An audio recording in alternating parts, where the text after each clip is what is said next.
नमस्कार, मैं अनिल कुमार श्रीवास्तव। आप देख रहे हैं दैनिक जनजागरण न्यूज। आज हमारी मौजूदगी है सनातन धर्म सरस्वती विद्या मंदिर बालिका इंटर कॉलेज में, जहां पे कि यहाँ की छात्राएं रक्षाबंधन का पर्व मना रही हैं। आप विजुअल्स देख सकते हैं किस तरीके से रक्षा सूत्र यहाँ के बटुकों को, संस्कृत विद्यालय के बटुकों को उन्होंने बांधा है। और आइए पूरा कार्यक्रम देखते हैं या क्या कहते हैं यहाँ के जो इस कार्यक्रम के चीफ गेस्ट हैं, और क्या कहती हैं यहाँ की प्रधानाचार्य, और क्या कहते हैं यहाँ के प्रबंधक महोदय। आइए देखते हैं। श्रीमद् भागवत में एक कथा आती है वामन भगवान और राजा बलि की। राजा बलि भक्त प्रहलाद के वंशज थे, भक्त प्रहलाद के पोता थे। और जब भी दानियों का नाम सामने आता है तो उसमें सर्वप्रथम राजा बलि का नाम आता है।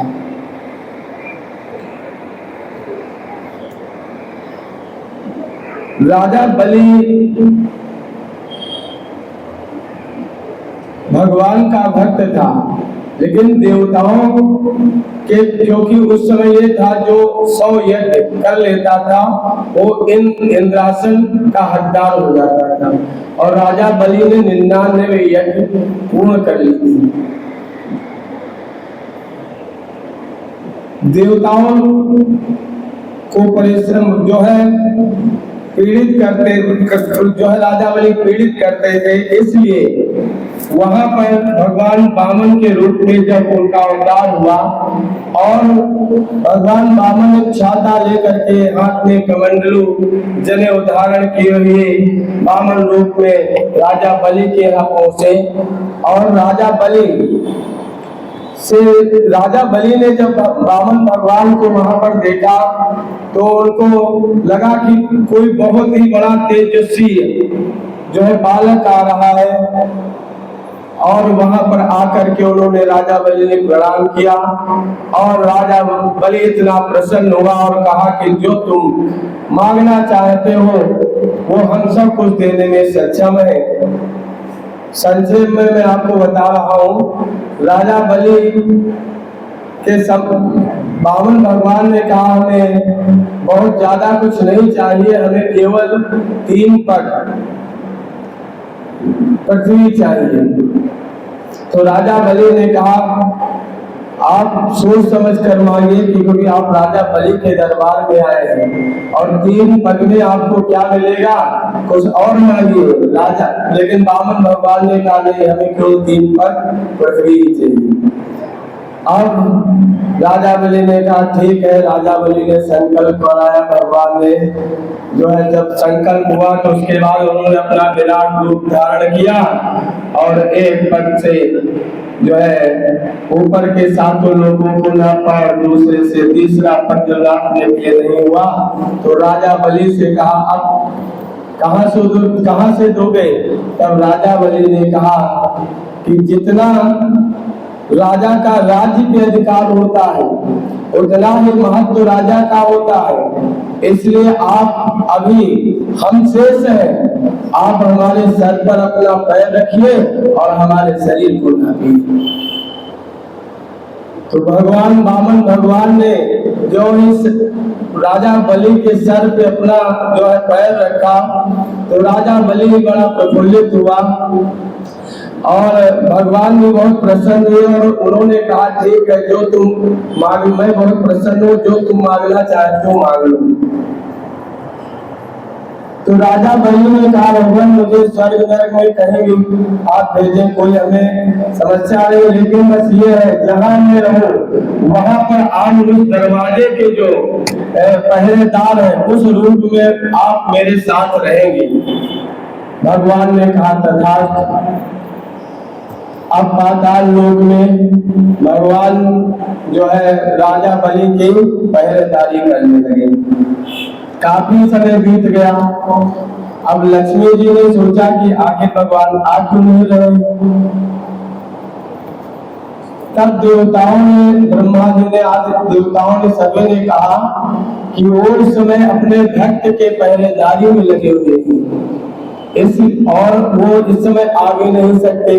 तब ब्रह्मादि देवताओं ने उन्हें लक्ष्मी जी को राजा बलि के यहाँ भेजा और लक्ष्मी जी गई और लक्ष्मी जी ने क्या किया, उसी समय राजा बलि को अपना भैया बना लिया।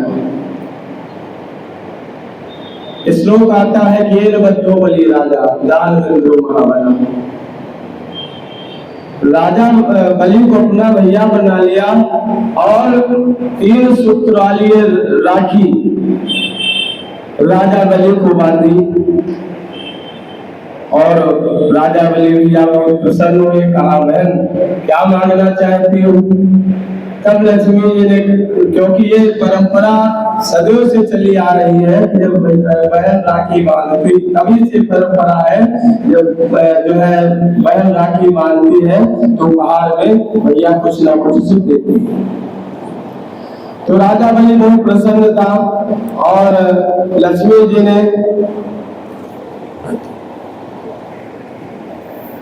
जब लक्ष्मी से उपहार के लिए जब राजा बलि ने कहा तो लक्ष्मी जी ने कहा भैया अगर उपहार में आप देना चाहते हैं तो आपके जो पहरेदार हैं इनको हमें दे दीजिए। तब लक्ष्मी जी जो है भगवान को लेकर के गई। तो ये रक्षाबंधन का अटूट एक विश्वास का बंधन है, जिसे जैसे अभी मैडम ने बताया, प्रिंसिपल साहब ने, कि भगवान श्री कृष्ण जी की जब शिशुपाल ने चक्र, भगवान श्री कृष्ण ने जो चक्र चलाया था शिशुपाल के ऊपर, उसका सर कटने के बाद जब वापस हुआ तो उंगली कट गई थी और उस उंगली पर द्रौपदी ने एक चीर बांधी थी। और जब दुर्योधन ने जो है चीरहरण करवाया तो भगवान ने वहां पर साड़ियों के ढेर लगा दिए। 10,000 हाथियों का बल था शिशुपाल में। उस शिशुपाल ने भगवान जो है द्रौपदी की साड़ी को खींचा, लेकिन भगवान ने द्वारिका से इतने साड़ियों के ढेर लगा दिए कि शिशुपाल थक करके गिर गया, लेकिन उस चीर के बदले साड़ियों के ढेर कम नहीं हुए। इसलिए सभी को रक्षाबंधन की बहुत बहुत शुभकामनाएं और सभी के जीवन में इसी तरह मंगल बना रहे।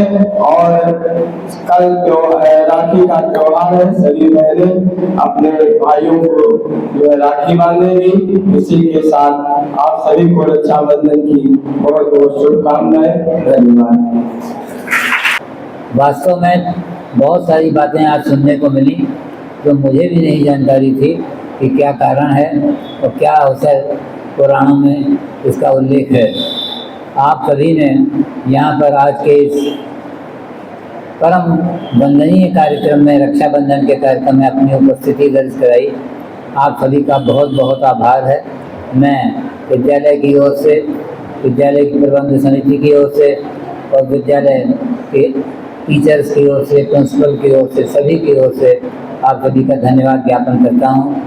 इसी तरह निवेदन है, रिक्वेस्ट है, जब भी हमारे कार्यक्रम होंगे आप सभी यहाँ उपस्थित होकर हमारे कार्यक्रमों को सफल बनाएंगे। धन्यवाद। सर्वप्रथम आप सभी लोगों को रक्षाबंधन की बहुत बहुत हार्दिक शुभकामनाएं। रक्षाबंधन एक ऐसा पर्व है जो हमें सामाजिक समरसता, आपसी सौहार्द और एकता का संदेश देता है। रक्षाबंधन मुख्यतः भाई बहन का त्यौहार है। इस त्यौहार पर बहनें जो है वो अपने भाई की कलाई पर राखी बांधती हैं और भाई इसके बदले उनको रक्षा का वचन देते हैं। अगर हम इतिहास में जाकर के देखें तो आपको ध्यान हो कि जब शिशुपाल का वध करने के लिए भगवान श्री कृष्ण ने अपना सुदर्शन चक्र चलाया था तो उस समय उनकी उंगली में चोट लग गई थी और द्रौपदी ने जो है अपनी साड़ी से एक चीर फाड़ करके उनके उस बहते हुए रक्त को उस चीर से रोका था और इसके बदले भगवान ने उनको रक्षा का वचन दिया। और बाद में एक समय आता है जब दुर्योधन जो है उनका चीरहरण करता है तो उस समय भगवान जो है उनको अपने उस फर्ज का, अपने भाई होने के फर्ज का निर्वहन करते हैं और उनकी लाज बजाते हैं, निरंतर उनके चीर को बढ़ाते रहते हैं और इस प्रकार वो उनकी लाज को बजाते हैं।